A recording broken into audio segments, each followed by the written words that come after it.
భయహరణ ఏ పేరున నిన్ను కొలుతుము మహదేవా శివ శివ ఏ తీరున నిన్ను పూజింతుము దేవా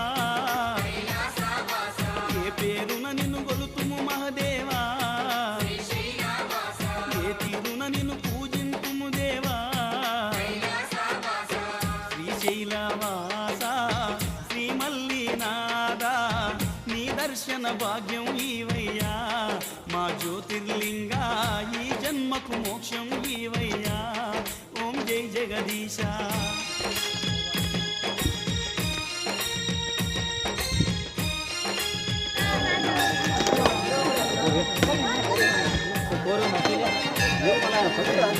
పూర్వం